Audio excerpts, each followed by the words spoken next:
하나님께 찬송 드리겠습니다.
기도하시죠. 거룩하신 아버지, 저희가 이제도 성신 안에서 함께 아버지를 부릅니다. 동일한 성신 안에서 그리스도의 몸에 속한 교회들과 신자들이 함께 아버지께 나아감을 얻게 하신 그 은혜를 이제도 기억합니다. 성신 안에서 드리는 성도의 모든 기도가 이제도 영원한 대지상의 분향에 감사여서 아버지께로 올라가고 있습니다. 아버지께서 그리스도와 그 몸의 기도를 들으시고 그 거룩한 뜻을 이루어 주십니다.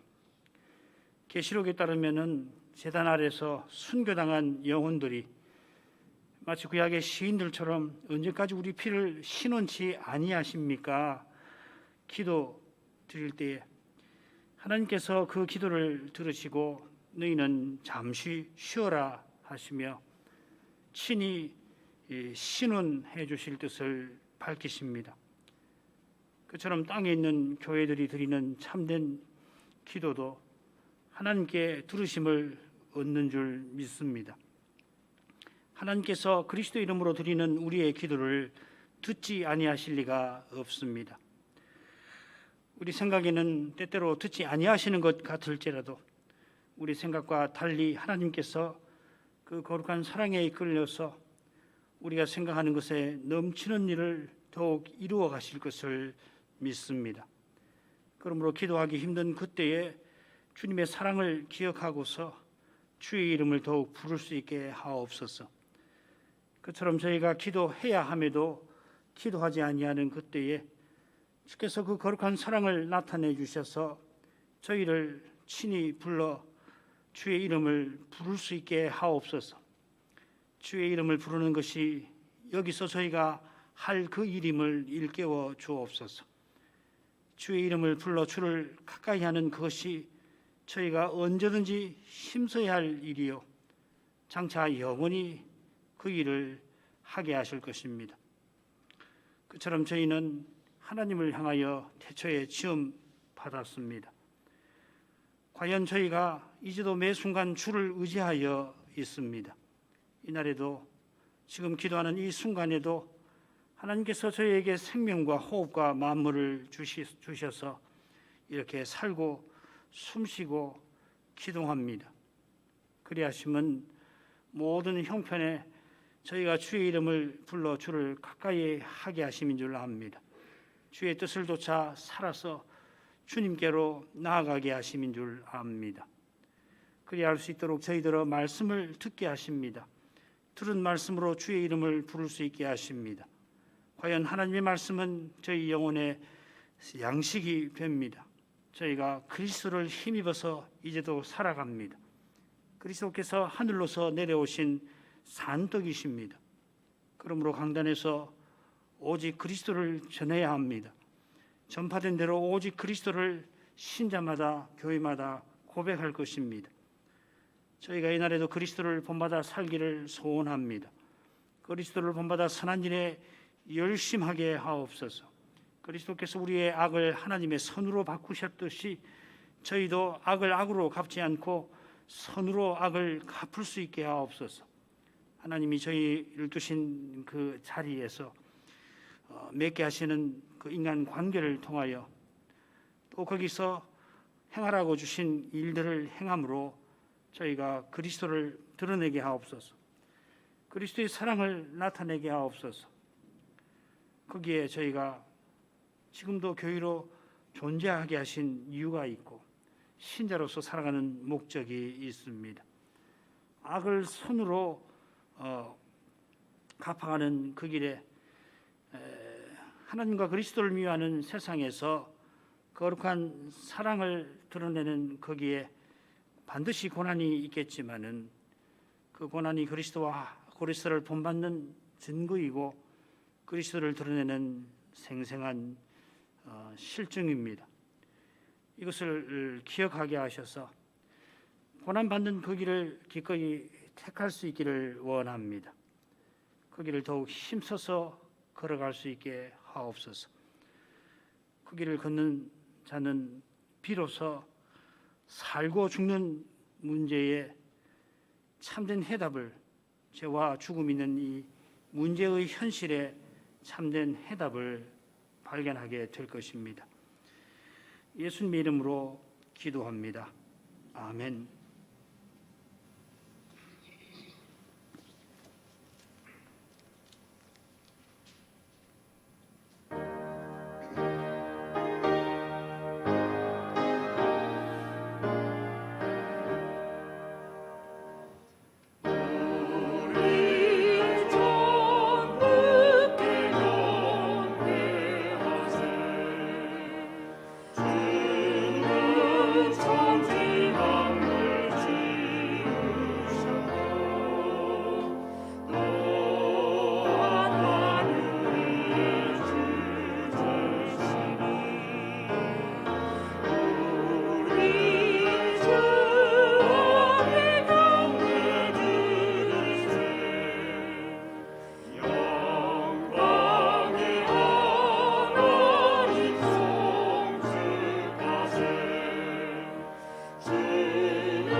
베드로전서 3장 18절부터 22절까지 읽겠습니다.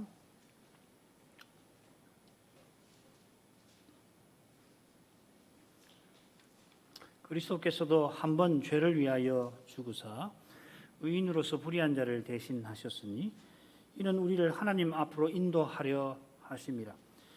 육체로는 죽임을 당하시고 영으로는 살리심을 받으셨으니 저가 또한 영으로 옥에 있는 영들에게 전파하시니라. 그들은 전에 노아의 날 방주 예배할 동안 하나님이 오래 참고 기다리실 때에 순종치 아니하던 자들이라. 방주에서 물로 말미암아 구원을 얻은 자가 몇 명뿐이니 겨우 8명이라. 물은 예수 그리스도의 부활하심으로 말미암아 이제 너희를 구원하는 편이 곧 세례라. 육체에 들어온 것을 제하여 버림이 아니요 오직 선한 양심이 하나님을 향하여 찾아가는 것이라. 저는 하늘에 오르사 하나님 우편에 계시니 천사들과 권세들과 능력들이 저에게 순복하리이다. 하느니라 것입니다. 오늘 낭독한 본문도 이 베드로전서 본론에 속합니다. 이 베드로전서의 본론은 크게 둘로 이루어져 있는데, 먼저 2장 11절부터 3장 12절까지 그리스도를 본받아서 선을 행하는 삶을 살라 하는 교훈이고요.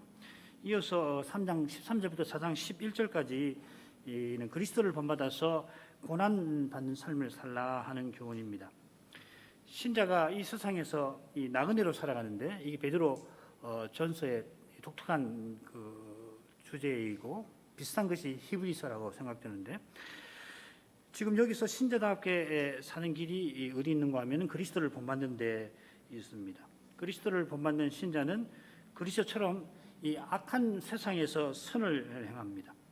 악한 세상에서 선을 행하는 신자는 당연히 그리스도처럼 고난을 받게 되어 있다 하는 것입니다. 바로 그 점이 이 둘째 본론의 그 첫 단락에 잘 드러나 있죠. 그래서 이 둘째 단락을 넷으로 나눌 수가 있는데, 첫째 단락 3장 13절부터 17절, 선을 행하는데 칭찬을 받는 것이 아니라 고난을 받는 것이 하나님의 신비한 뜻이라 하였습니다. 그 신비함이 그리스도의 십자가에서 가장 놀랍게 드러났습니다. 그리스도께서 십자가를 통하여서 하나님께 나아가는 새롭고 산 길이 되어 주셨는데, 이것은 우리를 하나님을 등지는 우리를 하나님께로 인도하시기 위함입니다. 이 둘째 단락이 그 부분이죠. 그 주제이죠. 하나님께로 나아가는 신자는 하나님의 영광을 뵙고 하나님처럼 살아가게 됩니다. 이게 셋째 단락의 주제입니다. 바로 여기 이 고난받는 삶의 중심이 있습니다. 예배 아닙니까? 그래서 이 넷째 단락 4장 7절부터 11절을 보시면은 기도, 사랑, 나그네 대접, 봉사, 송영으로 되어 있는데, 이 기도와 송영은 기도와 찬송 아니에요. 예배의 핵심적인 내용이죠. 그게 처음과 끝에 나옵니다. 교회 신자는 예배를 통해서 하나님을 가까이 하고 하나님을 가까이 하는 만큼 서로 사랑으로 섬깁니다. 그래서 이 사랑이 두 번째 나오고 그 짝을 이루는 네 번째 봉사, 섬김에 관한 내용이 나옵니다. 그런 교회에서 신자는 함께 나그네 길을 걸어갑니다. 사장급 그 중간에 보면은 나그네 대접에 관한 내용이 나오죠. 4장 9절인데 서로 대접하기를 원망 없이 하고 서로 대접하라고 그랬는데 서로 나그네로 잘 대접하라 하는 겁니다. 너희가 나그네니까 나그네 심정을 알고서 잘 대접하라. 그게 이제 본론의 둘째 대목에서 가장 마지막에 나오는 핵심적인 교훈이라 할 수 있겠습니다. 오늘 우리가 둘째 단락을 계속 살필 텐데, 첫째 단락의 주제를 이어받아서 이 그리스도께서도 죽으셨다, 고난 받으셨다 하는 내용으로 시작됩니다. 그 목적을 여기서 특별히 밝히는데, 우리를 하나님 앞으로 인도하려 하심이라 했습니다. 18절 처음에 나오죠. 그처럼 21절, 22절에 세례라고 하는 주제를 통해서 같은 교훈을 전합니다. 세례는 우리의 선한 양심이 하나님을 향하여 찾아가는 것이다. 하나님께 나아감이죠.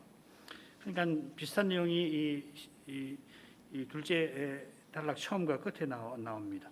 그리고 그 중간에 주님이 옥에 내려가셨다. 특별히 부활하신 주님이 옥에 내려가신 신비한 일이 언급이 되어 있습니다. 그래서 이 둘째 단락을 셋으로 나눌 수 있습니다. 18절, 19절, 20절, 21절, 22절. 여기서 이제 왜 베드로 사도가 노아 시대 일을 여기서 언급을 하는가 하는 겁니다. 이 처음 부분과 마지막 부분은 주님이 고난 받으신 목적이 우리를 하나님께로 나가게 하는 데 있다 교훈을 하는데, 부활하신 주님이 옥에 가셔서 이 불순종하는 자들, 특별히 이 노아 시대의 영혼들에게 무엇을 행하셨나 하는 겁니다. 그리고 왜 이것을 여기다가 사도가 기록했겠는가 하는 것이죠. 이 교리적으로도 사실은 이게 중요하죠. 소위 그 선조 림보라고 하는, 로마 가톨릭에서 림보를 말하잖아요. 그 림보가 둘이 있는데 세례 받지 못하고 죽은 아이들이 가는 유아 림보라고 하는 것이 있고, 또 림보 하나 더 있는데 이 선조, 이 이스라엘 백성 이전에 사람들이 죽어서 가는 곳이 이 선조 림보라고 하는 건데, 그 근거가 되는 것이 지금 이 베드로전서 3장 19절 20절에 있습니다. 로마 가톨릭에 따르면. 근데 그 맞지 않죠. 오늘 뭐 그거 살피게 될 텐데, 중요한 것은 그 교리 문제만 아니라 왜 베드로가 그 이야기를 여기다가 해놨나 하는 것이죠. 그게 더 중요할 겁니다. 자, 18절 읽겠습니다. 그리스도께서도 한번 죄를 위하여 죽으사 의인으로서 불의한 자를 대신하셨으니 이는 우리를 하나님 앞으로 인도하려 하심이라. 육체로는 죽임을 당하시고 영으로는 살리심을 받으셨으니. 그 첫째 단락에서 신자가 의를 위하여 하나님의 뜻을 좇아 고난받는 일을 교훈을 했습니다. 그걸 받아가지고 그리스도께서도 고난받으신 사실을 이 둘째 단락 첫 문단에 밝히고 있습니다. 여기 이 주구사 이렇게 번역이 되어 있는데, 뭐 그것도 뭐 나쁘지는 않은데, 고난 받으사라 이렇게 새기는 것이 더 정확하고 문맥에도 어울립니다. 이 사본 문제이긴 한데 고난 받으사가 더 정확한 것 같습니다. 우리가 고난 받는 일이 이 그리스도의 고난 받으신 것과 붙어 있습니다. 베드로전서 4장 12절을 가면 우리의 고난이 그리스도의 고난에 참여하는 것이다. 특별히 이제 이 베드로전서의 그 맺은말에 해당되는데, 이 맺은말의 핵심이 여기 있습니다. 참여. 한 번 죄를 위하여 고난 받으셨다 했습니다. 여기 이 죄를 위하여라고 하는 표현은 종종 속죄죄라 하는 뜻이 있습니다. 그렇게 만약에 썼다면은 그리스도께서 속죄죄로서 한번 고난 받으사 이렇게 번역할 수가 있습니다. 그러니까 베드로 사도가 이 속죄죄를 염두에 두고 썼는지, 아니면 일반적으로 죄를 인하여 이렇게, 죄를 위하여보다 죄를 인하여 뭐가 낫겠죠. 그렇게 썼는지 명확하지 않아서 죄를 위하여라고 이렇게 썼지만은 한번 속죄죄로 자신을 들이셨다. 이것도 충분히 가능한 해석이라고 봅니다. 주님께서 고난 받으신 것은 무엇보다 우리의 죄 때문입니다. 그래서 의인으로서 불의한 자를 대신하셨다 덧붙였죠. 불의한 우리의 죄를 의인이신 주님이 대신 짊어지셨습니다. 바로 여기에 주님의 고난의 독특함이 있다 하겠습니다. 아무도 이런 고난을 받지 못합니다. 우리가 고난을 받지만은 주님의 고난은 이런 점에서 우리와 전혀 다르죠, 그죠? 받을 자격도 받을 능력도 없는 겁니다. 인생이 모두 죄인이라서 그렇습니다만은 만민의 죄를 대신 지는 일은 호크가 의인이라고 할지라도 하지 못합니다. 하이델베르크 연구답에서 고백하는 것처럼 주님이 그의 신성의 능력으로 하나님의 진노의 짐을 자기 인생에 짊어지셨습니다. 주님은 아무리 많은 죄인들의 아무리 무거운 죄도 능히 담당하실 만한 분이시고 그리하셨습니다. 우리의 죄가 아무리 무겁고 많다 하더라도 하나님은 회개하는 우리를 능히 용서하시고 능히 용서하십니다. 도무지 씻지 못할 무거운 죄도 주님은 틀림없이 씻어주십니다. 사실 스스로 씻을 수 있는 죄는 단 하나도 없습니다. 먼지만큼 작은 죄가 있다 하더라도 그 자체로는 영원한 진도를 받아 마땅합니다만은 그 영원한 진도를 주님께서 하나님이신 그분께서 받으셔서 태산만큼 큰 죄라고 하더라도 용서받게 하십니다. 주님이 고난받으신 목적은 우리를 하나님 앞으로 인도하려 하심입니다. 인도한다는 말이 프로사하게 사하고라는 말인데, 우리가 불의하여 하나님 앞에 거룩하신 그분 앞에 나아갈 수가 없었는데 주님의 고난으로 말미암아 나아감을 얻었습니다. 바울 사도가 바로 이 용어를 쓰는데요. 십자가 지신 그리스도로 말미암아 유대인과 이방인이 한 성신 안에서 아버지께 나아감을 얻게 하셨다. 이 프로사고게 이 명사입니다. 나아감. 그렇게 교훈을 합니다. 바로 여기 우리 예배가 있는 것이죠. 우리 예배는 그리스도로 말미암아 성신 안에서 아버지께 나아감입니다. 에베소서 2장 18절이 바로 그것이죠, 그죠? 그로 말미암아 우리가 하나의 새로운 사람으로 한 몸으로 성신 안에서 한 성신 안에서 아버지께 나아감을 얻게 하셨느니라. 예배는 그리스도로 말미암아 성신 안에서 아버지께로 삼위와 교제입니다. 비슷하게 베드로 사도는 우리가 그리스도의 고난으로 말미암아 나그네로서 고난받으며 아버지께로 나아간다 교훈합니다. 사람이 본래 하나님을 향하여 지음 받았는데 그리스도로 말미암아 하나님께 나아감을 얻고 이 법적인 자격이라고 할 수 있겠죠. 그리고 실제로 성신 안에서 하나님께 나아갑니다. 그래서 나아감을 얻는 것은 칭이라고 할 수 있고 나아가는 것은 성화라고 할 수가 있습니다. 이 칭의와 성화가 우리가 그리스도 안에서 받는 모든 은덕이죠, 그죠? 이것이 또한 신자의 삶이고 예배입니다. 주일 예배로 하나님께 가까이 나가는 교회와 신자는 틀림없이 엿새 삶으로 하나님께 나아갑니다. 여기에 우리의 거룩한 삶이 있는 것입니다. 거룩한 삶은 이 세상에 있지만 이 세상에 속하지 아니한 그것입니다. 그러나 신자의 삶은 본향을 향하는 타향살이 나그네 삶입니다. 우리가 하나님 앞으로 나아가는 것은 주님이 육체로는 죽임을 당하실 뿐 아니라 영으로는 살리심을 받으신 그 사실 때문입니다. 이 육체로 영으로 물론 각각 주님의 십자가와 부활과 붙어있는 표현이겠죠. 육체로는 죽임을 당하셨으니까 십자가를 가리키고 영으로는 살리심을 받았다고 했으니까 이 부활과 관련이 되겠습니다만은 이 육체로 영으로라는 말은 바울 서신과 마찬가지로 주님의 몸, 주님의 영을 가리키는 게 아닙니다. 그보다는 두 개의 서로 대조되는 이 거대한 질서로서 육과 성신을 가리키는 겁니다. 주님은 육신을 따라서 육체의 질서를 따라서 죽임을 당하셨고 성신을 따라서 살림 받으셨습니다. 이 성신에 따른 질서는 이제 우리가 영원히 누리게 될 질서인데 그리스도께서 성신과 하나 되셔서 친히 전부 되시는 그런 세계의 질서라 할 것입니다. 하나님 나라의 질서라고 할 수 있겠죠. 이 나라는 성신 안에서 의와 평강과 희락입니다. 우리가 이 성신을 좇아서 이 새로운 질서 가운데 이미 살고 있고 장차 영원히 성신 안에서 누리게 될 것입니다. 이 복된 일을 위하여 주님은 먼저 죄 있는 육신인 우리를 위하여서 죄 있는 육신의 모양을 취하시고 그리고 십자가에 달리셨습니다. 두 번째 부분으로 가겠습니다. 19절 20절. 저가 또한 영으로 옥에 있는 영들에게 전파하시니라 하시니라. 우리말에는 거기 19절에 가소라는 말이 없죠. 그죠? 이 가소라는 말 넣어야 합니다. 중요한 말입니다. 저가 또한 영으로 옥에 있는 영들에게 가서 전파하시니라. 그들은 전에 노아의 날 방주 예비할 동안 하나님이 오래 참고 기다리실 때 순종치 아니하던 자들이라. 방주에서 물로 말미암아 구원을 얻은 자가 몇 명뿐이니 겨우 8명이라. 이 말씀은 성경 다른 데서 나오지 아니하는 그런 신비한 내용을 담고 있습니다. 신비한 내용인 만큼 해석하기가 무척 어려운 데가 있습니다.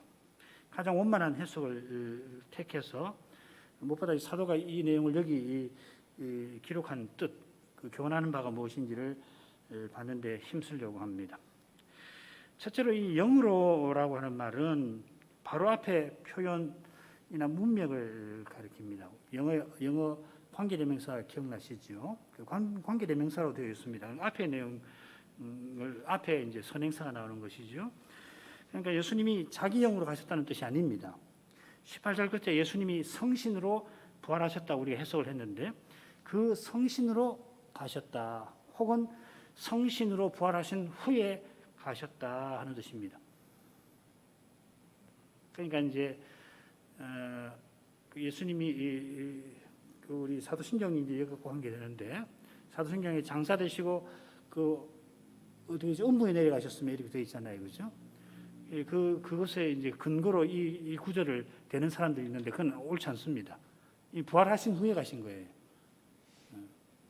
지금 베드로전서는 부활하신 후에 성신으로 옥에 가셨다 이렇게 되어 있지 십자가에 달리시고 가셨다는 이야기 아닙니다.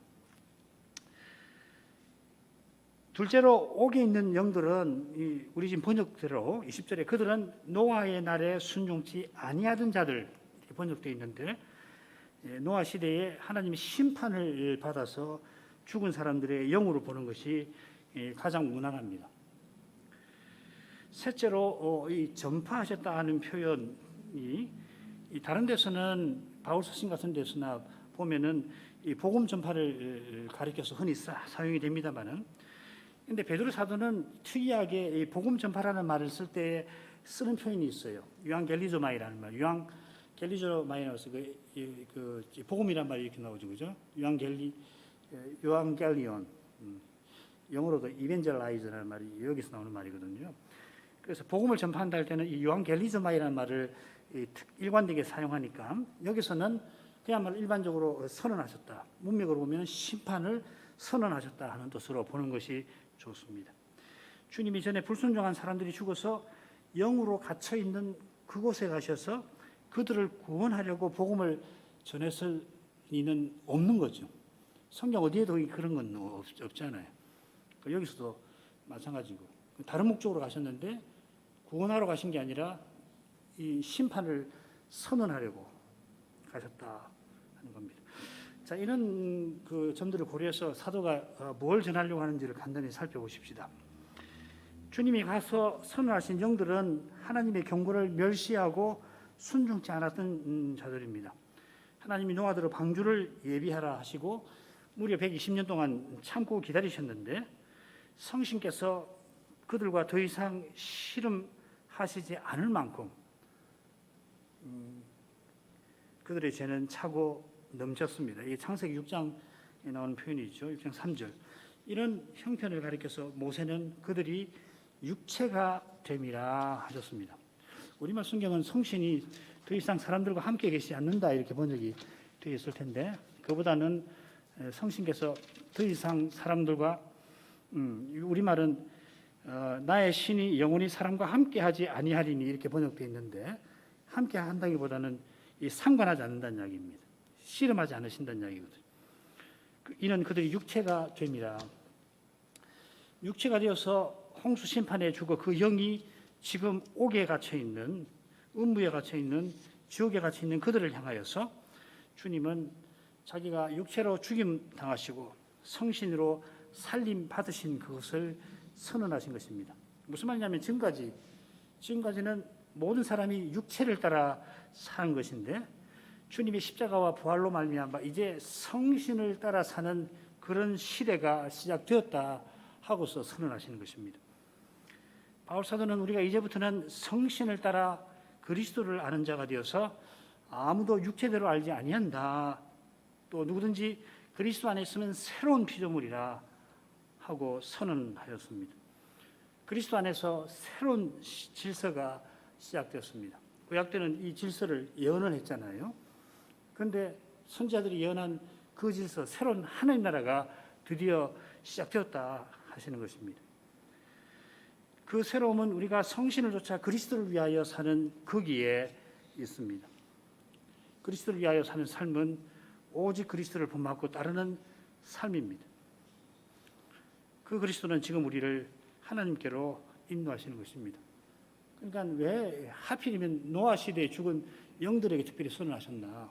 그 옥에 뭐 방이 따로 있는지 뭐 도무지 알 수 없습니다만은 뭐 거기 옥이니까 뭐 다 믿지 아니하고 죽은 영혼들이 다 있을 텐데, 특별히 예수님께서 부활하신 후에 가셔서 이 노아 시대에 불순종한 사람들에게, 영들에게 선언하신 이유가 뭔가? 이제 이 사람이 육신이 되어서 그 이후로 육신의 질서가 쭉 전개되어 왔는데 내가 그 질서를 이제 끝내고 이제부터 성신을 좇는 그런 시대를 내가 열었다 선언하시는 겁니다. 그들에게 가서 복음을 전해서 믿게 하시려고 하는 게 아니라 이 육신을 그리스도 오시기 전의 시대를 형성하는 데 있어서 그 출발점이 있던 사람들, 노아 시대에 불순종하는 사람들이죠. 그래서 이제 사람이 육체가 됨이라 하나님이 선언하신 바로 그 시대 사람들에게 특별히 지목을 해서 이제 이 육신을 좇는 시대는 끝났다. 이제 성신을 좇은 새로운 질서, 영원한 질서가 이제 시작되었다 선언을 하셨다 하는 것입니다. 탈려서 말하면은 우리가 성신을 쫓아서 사는 삶이라는 게 이게 얼마나 놀라운 일인가.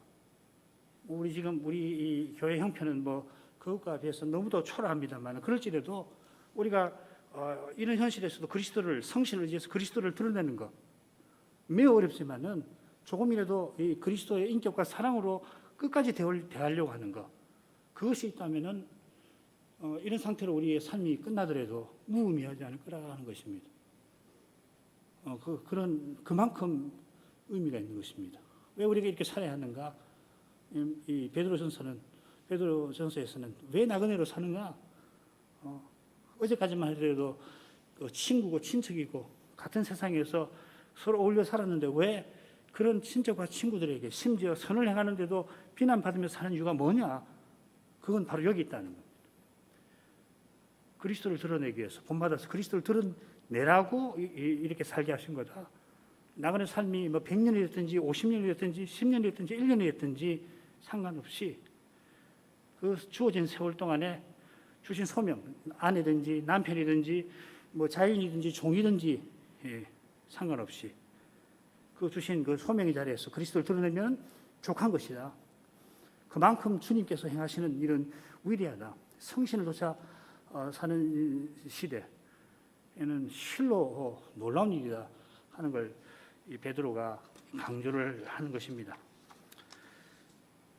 마지막 부분 읽지요. 물은 예수 그리스도의 부활하심으로 말미암아 이제 너희를 구원하는 편이 곧 세례라. 육체에 들어온 것을 제하여 버림이 아니요 오직 선한 영심이 하나님을 향하여 찾아가는 것이라. 저는 하늘에 오르사 하나님 우편에 계시니 천사들과 권세들과 능력들이 저에게 순복하느니라.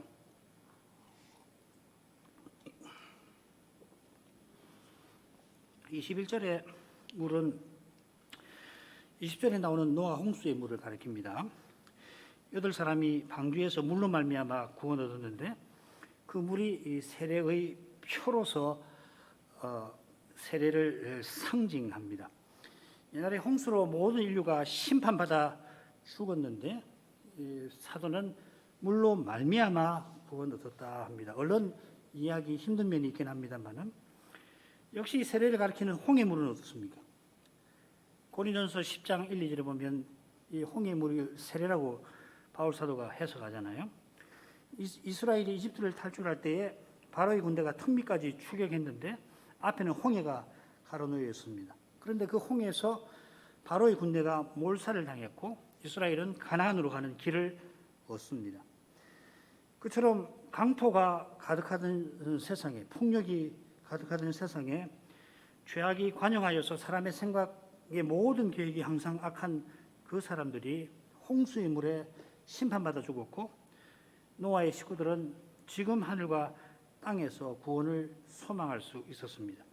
만일에 홍수 심판이 없었다고 한다면 그 시점에 홍수로 만민을 그 많은 그 8사람 빼고 다 죽이지 않았다면은 노아의 식구인들을 견뎠겠느냐 이 말입니다.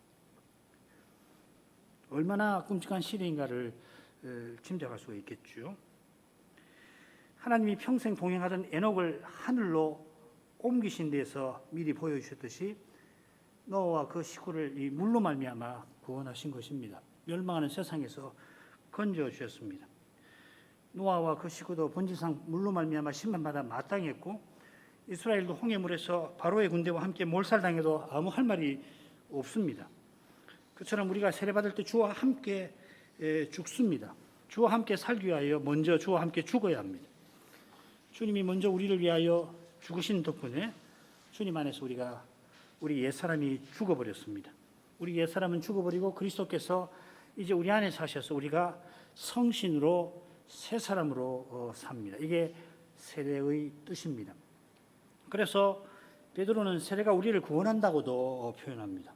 물이 구원하는 표라고 했으니까 물이 가리키는 세례가 구원하는 것이다 표현한 겁니다. 이 원문의 내용을 가능한 살려서 번역하면 이렇게 됩니다.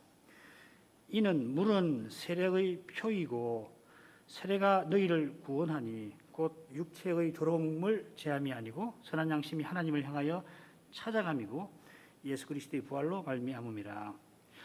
세례가 언약의 표와 인입니다만은 이 언약의 은혜와 그 언약의 표가 긴밀하게 연합이 되기 때문에 어떤 것도 이런 관계가 아니지요. 너무도 붙어 있어서 때때로 서로 같은 것으로 표현하곤 합니다. 이게 성례적 용어라, 성례적 표현이라고 말하지요. 가령 다 할례를 받으라. 이것이 내 언약이니라. 할례가 언약이라고도 하십니다. 세례 받는다고 자동으로 구원받는 것은 아닙니다만은 성례는 말씀 또 기도와 더불어서 은혜의 방도입니다. 달리 은혜를 얻지 못합니다. 이 방도를 쓰셔서 성신은 우리에게 은혜를 주시는 것입니다. 그래서 이렇게 긴밀하게 세례가 우리를 구원한다 이렇게 표현을 하는 겁니다. 육체에 들어온 것은 여호와께서 함께 하시는 이스라엘 짐 바깥에 버려야 하는 그 대변 같은 것을 가리킵니다. 이런 뜻에서 이 육체에 들어온 것을 제한다 하는 말은 구약 시대에 성소에 나아갈 수 있는 정결한 조건을 갖추는 것을 뜻합니다. 부정한 상태였으면은 예를 들면은 부정한 짐승과 접촉하여서 부정해지면은 저녁 번제 드리는 데까지 몸을 씻는다든지 옷을 빨아서 정결한 상태로 회복된 다음에 성막 제사를 드릴 수가 있죠. 신약의 세례는 그런 종교적 정결을 가리키지 않고, 그러니까는 구약 시대에 부정한 짐승과 접촉했다고 해서 그게 죄는 아니잖아요. 그것을 죄라고는 하지 않잖아요. 순전히 이 제사 드리는 그 종교적인 의식과 관련해서 부정하다고 이야기하는 것이죠, 그죠? 이스라엘 어머니가 언약의 자손을 낳았는데 어떻게 부정할 수 있나? 그 죄지었다고 생각하면 안 되잖아요. 언약의 후손을 낳았는데 죄를 지었다. 그런 뜻으로 부정하다는 말 아니죠, 그죠? 성전 제사에 나아갈 수 있는가 없는가 하는 그 조건으로서 이 정결, 그 성막 예배에 나갈 수 없는 상태로서 부정함을 이야기하는 거죠. 그런데 신약의 세례는 그런 종교 의식적인 정결을 가리키는 게 아니라 우리 양심이 하나님을 향하여 나아가는 것을 가리킵니다. 그 아울러서 육체에 들어온 것을 제함이라 하는 말은 육신을 십자가에 못 박는 것을 뜻할 수 있는데, 그렇다면 세례는 그저 육체로 죽임당하는 것만 아니라 성신을 쫓아 사는 것을 가리킨다 하는 뜻일 수 있습니다. 후자로 보는 게 좀 더 나아 보입니다. 바로 이어서 예수 그리스도의 부활로 말미암음이라 하는 표현이 나오죠. 물로 말미암아 노아와 식구들이 구원 얻었는데 세례받은 신자는 그리스도의 부활로 말미암아 하나님을 향하여 찾아가는 그 구원을 누리는 것입니다. 예, 우리의 구원은 정말 하나님을 향하여 나아가는 것입니다. 우리가 이 세상에서 나그네와 행인처럼 정처 없이 떠도는 것처럼 보이지만은 본향을 향하여 나아갑니다. 우리의 본향은 하나님이 계신 저 하늘입니다. 하늘인 것은 거기 하나님이 계셔서입니다. 우리가 하늘을 향하는 것은 결국 하나님을 향하는 것입니다. 그 하나님의 영광에 나아가는 것, 그것이 우리의 구원이고 히브리서 2장 10절이 바로 그것을 가리키죠. 그래서 히브리서에서 말하는 구원하고 베드로전서에서 말하는 구원이 굉장히 흡사합니다. 사실은 우리가 삼위의 교제의 영광에 나아가는 것이 바로 구원입니다. 베드로는 하나님을 향하여 찾아가는 것이라 덧붙였습니다. 이 찾아가는 것이 정확히 무엇을 뜻하는지 알기는 쉽지는 않아요. 그 뜻을 알기 위해서 그저 우리가 아니라 우리 이 선한 양심이 하나님을 향하여 찾아간다 표현한 점이 유의할 만합니다. 선한 양심이 하나님께 나아가서 거룩한 삶을 살 수 있게 해달라고 간구하는 것, 혹은 선한 양심이 하나님께 나아가 거룩한 삶을 살겠다고 서약하는 것을 가리킵니다. 이 찾아간다고 번역한 말이 서약한다는 말도 있고 구한다는 말도 있거든요. 어떤 것을 택하든지 선한 양심이 사람에게서 나오는 것이 아니듯이 하나님께 서약한 대로 살려면은 하나님 은혜를 구해야 하겠죠. 사도는 21절 끝에서 예수 그리스도의 부활하심으로 말미암아 하고서 22절에 주님이 하늘에 올라가셔서 아버지 우편에 앉으신 일을 덧붙였습니다. 주님의 승천, 우편, 좌정하심을 덧붙인 뜻이 무엇인지 분명합니다. 보좌에 앉으신 그리스도께서 천사들, 권세들, 능력들을 순복하게 하십니다. 그리스도께 이 천사들, 권세들, 능력들이 순복합니다. 권세들, 능력들은 이 천사 중에 특별히 통치에 쓰임을 받는 천사들인데요. 그 천사의 계급이 있는데 좀 위에 있는 계급이겠죠. 그들이 지금 주님의 명령을 받듭니다. 이들에게 하달되는 명령이 무엇입니까? 그 명령은 문맥상으로도 우리가 고난받아 하나님께 이르는 것, 우리가 하나님께 나아가는 것과 붙어 있습니다. 우리가 고난의 시련에 넘어지지 않도록 천사들, 특히 권세 있는 천사들이 주님의 지시를 받듭니다. 구약의 다니엘서 같은 데 보면은 이 천사들이 이 세계 국가 간의 정치 관계에 영향을 미치는 것을 알 수가 있잖아요. 지금도 하나님께서 그와 같은 방식으로 행하신다 생각할 수 있습니다.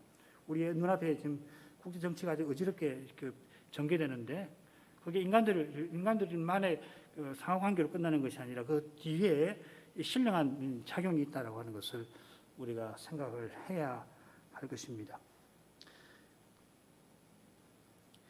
그래서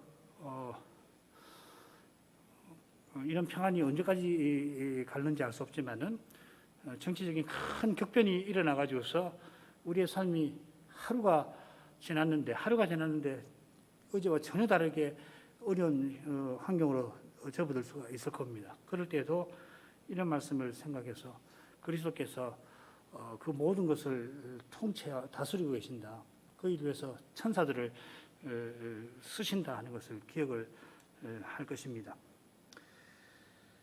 천사들이 어떤 일을 구체적으로 하는지 우리는 잘 알지 못하는 것을 함부로 말하지 말아야 합니다만 하나님 말씀이 분명히 교훈한 대로 예를 들면 히브리서 1장 14절 모든 천사들은 그리스도께서 부리시는 영으로서 구원 얻을 우리 후사들을 위하여 섬기라고 보내심이 아니뇨 이런 말씀이 있는데 하늘의 천사들이 우리가 약속된 기업을 얻도록 지금 일하고 있습니다. 하늘에 가만히 있는 것이 아니라 일하고 있습니다. 우리 찬송가에 이거 관련된 중요한 가사가 있는데 광야의 인생길을 걷는 우리의 몸을 천사들이 둘러 지킨다.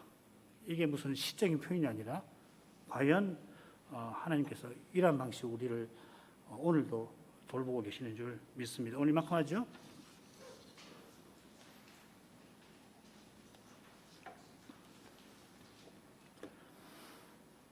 베드로 사도는 기도할 제목이 있습니다. 이 서신의 본론에서 신자의 삶이 그리스도를 본받는 것임을 강조하고 있습니다.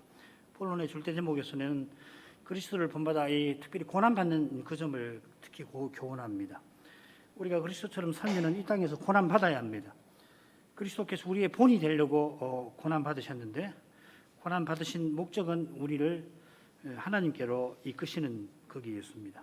이런 관점에서 사도는 세례의 교훈을 전하는 것입니다. 세례는 선한 양심이 하나님을 향하는 것을 가리킵니다.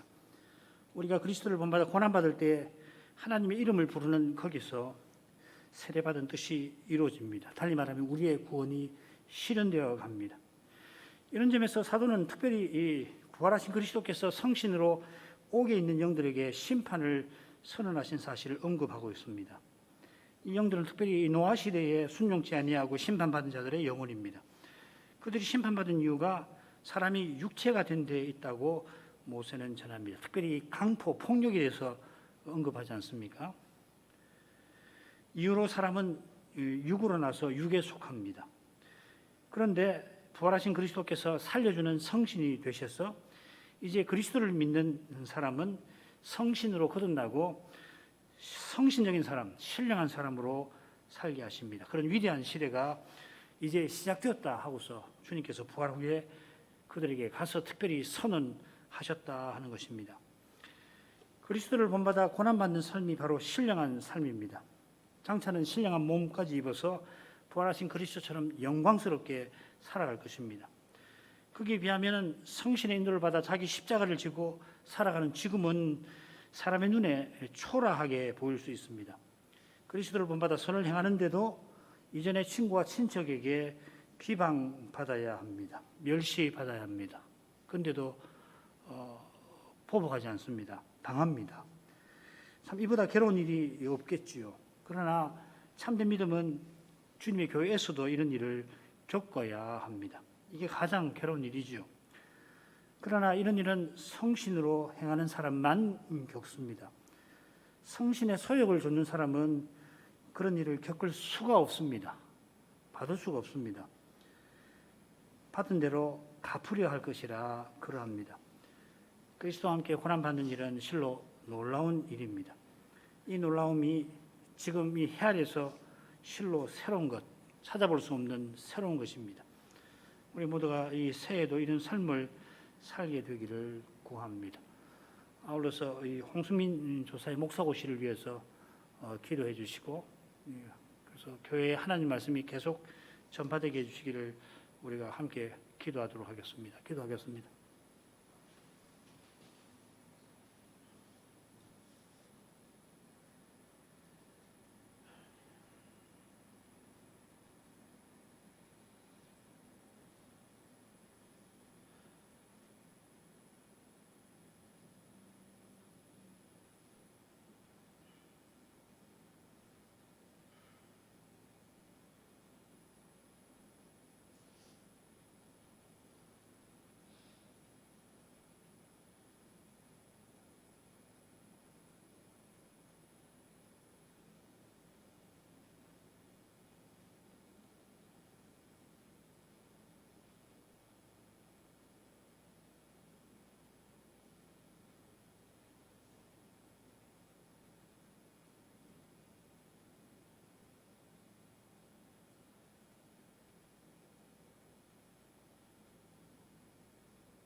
이어서 우리가 코로나19 이 현실에서 늘 구하던 기도 제목으로 주님의 긍휼과 자비와 사랑과 은혜를 구하겠습니다. 특별히 우리 가운데 어려움 가운데 있는 주의 백성들, 자녀들을 위해서 주께서 권고해 주시기를 기도해 드리겠습니다. 기저질환이 있는 분들이 얼마나 힘든지 잘 아실 것이고, 경제적으로 어려움이 가중되어 있는데, 매우 가중되는데 가난한 주의 백성들을 주님께서 돌봐주시기를 구해드리겠습니다. 그리고 이런저런 사정으로 교회와 가정을 떠나 있어야 하는 청년들, 군에 가 있다든지 혹은 유학을 갔다든지 이런 청년들 위해서 기도해 주시기를 바랍니다. 주님의 교회가 이 어려운 현실에서도 교회다운 모습을 잃지 않도록, 심지어 교회의 사명을 깨닫고 행할 수 있도록 주께서 친히 인도해 주시기를 기도해야 하겠습니다. 제가 이야기 드렸는지 모르겠는데 참고 들으시길 바랍니다. 코로나19라 해가지고서 비대면으로 예배를 하고, 예배도 그러니까 교회 모임도 자연히 이제 그렇게 될 수밖에 없습니다. 이게 분명히 하나님께 예배 드리는 일과 교회로 서서 나가는데 어려움이 있는 것은 사실일 것입니다. 그런데 그런 것만 있는 것이 아니라 하나님께서는 참 사랑이 많으시고 능력이 많으셔서 이런 불비한 현실에서도 이전에 생각지 못하던 일을 하시는 것 같아요. 뭐 여러 가지가 있겠지만은 한 가지 예를 말씀을 드릴게요. 중국에서 지금 뭐 중국도 전에 우리보다 더 심각하게 이제 코로나가 있어가지고서 모여서 무슨 교회 행사를 할 수 없는데 어떤 신학교 교수님인지 그 하나님 말씀을 가르치는 분이 특별히 이제 중국의 그 목회자들을 대상으로 해서 이 강연을 하셨는데 줌이라고 하는 프로그램 아시죠? 그 비슷한 프로그램을 가지고서 이제 접속을 해서 이 중국의 목사님들 혹은 사역자들이 신학 강의를 듣도록 했죠. 그런데 놀랍게도 그 줌으로 접속한 그 중국 목사님들 사역자들 수가 얼마나 되냐면 2만 5천 명이 되더라고요. 저한테 그 관련되는 목사님이 사진을 보여주셔가지고 그걸 봤는데 깜짝 놀랐어요. 줌으로 2만 5천 명이 이 강연에 들어와서 하나님 말씀을 배운다. 만약에 코로나가 아니고서 모인다면은 그 큰 운동장 같은 경기장 같은 데를 빌려 가지고서 해야 되잖아요. 그 빽빽하게 앉아 가지고 유명한 그 아이돌 가수들이 그런 경기장을 빌려 가지고 공연을 하는 건 봤지만은 2만 5천 명이나 되는 목회자나 사역자들이 한 자리에 모여서 하나님 말씀을 배운다고 생각해 보면은 엄청날 텐데 그러려면 돈도 많이 들고 뭐 중국이니까 얼마나 땅이 넓어요. 수많은 데서 와가지고서 오려면 돈도 많이 들고 또 한 자리에 모여서 그걸 하려면은 그 비용이나 노력이 적지 않을 텐데 이 줌이라고 하는 이 비대면으로 그렇게 많은 사람들이 한꺼번에 접속을 해서 자유롭게 하나님 말씀을 배울 수 있는 겁니다. 하나님이 이런 일도 하시는 것 같아요. 그러니까 이런 어려운 현실에서도 정말 주님께서 능력이 많으셔서 하시려고 한다면은 우리가 코로나 이전보다 이전에 하던 것 이상으로도 하시겠다는 생각을 해봤습니다. 아무튼 주님께서 이런 시대에 주님의 교회가 가야 할 길을 친히 보이시고 인도해 주시기를 계속해서 기도하도록 하겠습니다. 기도하겠습니다.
기도하겠습니다.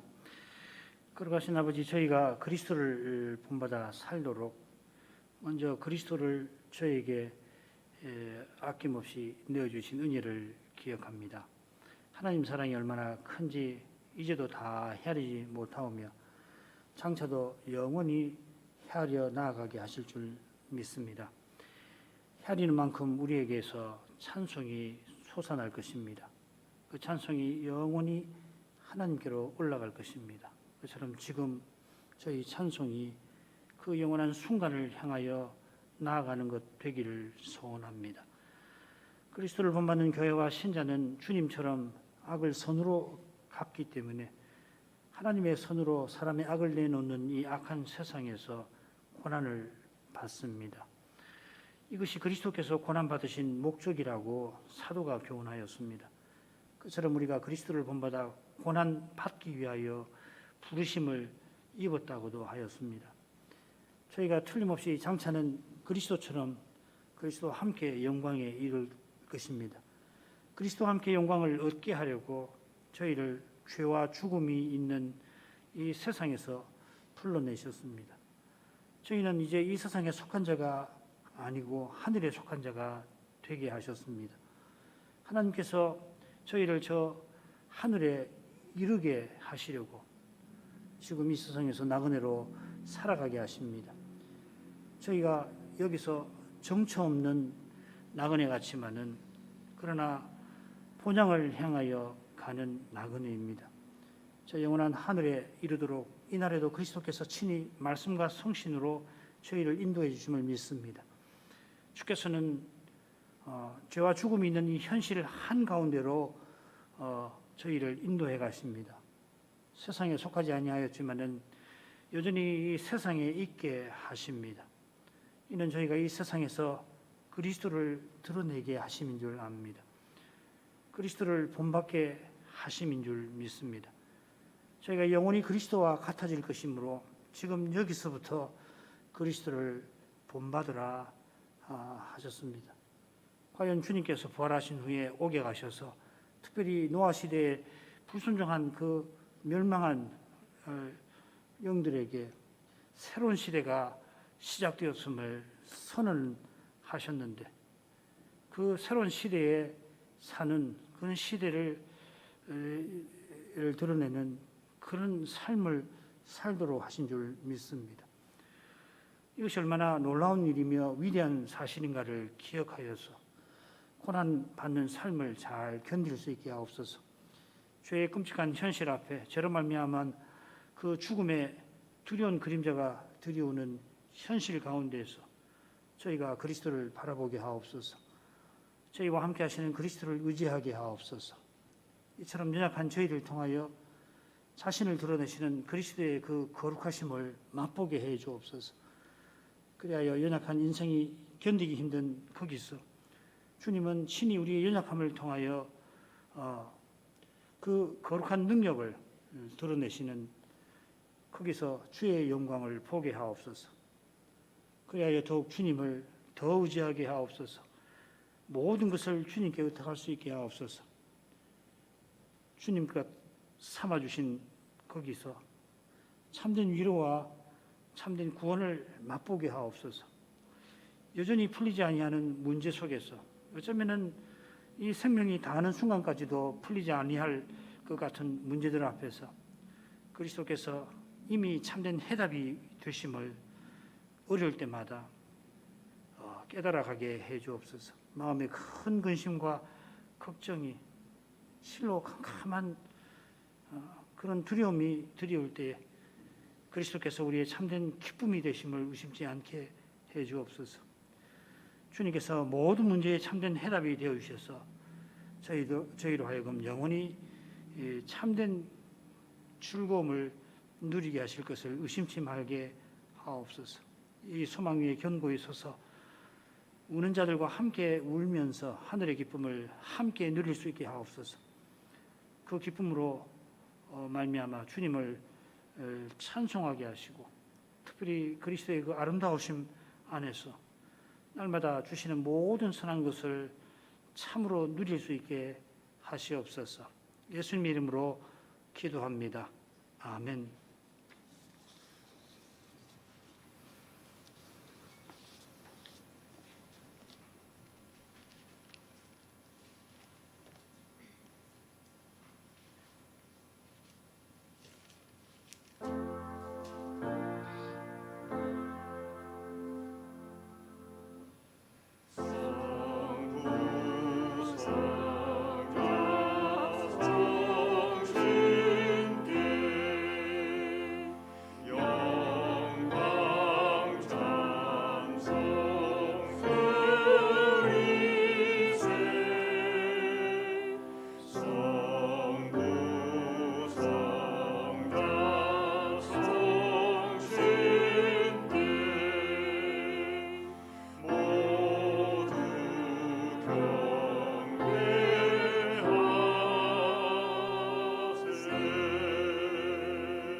자비하신 아버지, 주의 무한 자비하심을 의지하여 이 하루를 보냅니다. 이 하루도 허망하게 과거로 사라져버리지 않고 저 복된 순간으로 나아가게 하시는 줄 믿습니다. 우리의 현재만 아니라 심지어 우리의 과거도 영원이신 하나님 눈앞에 있습니다. 하나님은 그리스도 안에서 우리를 향하여 변함없는 사랑으로 대해 주십니다. 그 사랑 안에서 우리의 감추고 싶은 과거도 우리의 복된 미래로 나아가는 그 길을 방해하지 못하게 하십니다. 저희 죄로부터 돌이켜서 주님께로 향하도록 하십니다. 주님의 사랑이 저희를 주님께로 더욱 가까이 이끌어 주십니다. 낙심이 일어날 때마다 소망이 새롭게 하십니다. 새해도 코로나19는 여전합니다. 코로나19만 아니라 온갖 악은 끊이지 아니합니다. 인생의 죄가 여전하여서 그런 줄로 압니다. 이보다 분명한 사실이 없고 이보다 또 중대한 사실도 없습니다. 죄보다 심각한 문제는 없고 죄로 말미암은 죽음이 악 중의 악이고 문제 중의 문제입니다. 저희가 처하는 현실에서 형편에서 바로 이 문제를 보게 하옵소서. 볼 수 있는 빛이 주님의 말씀에서 비치는 줄 압니다. 그 말씀은 죄와 죽음의 문제에 참된 해답이 그리스도와 하나님의 사랑에 있음을 늘 우리 마음에 아름답게 비추어줍니다.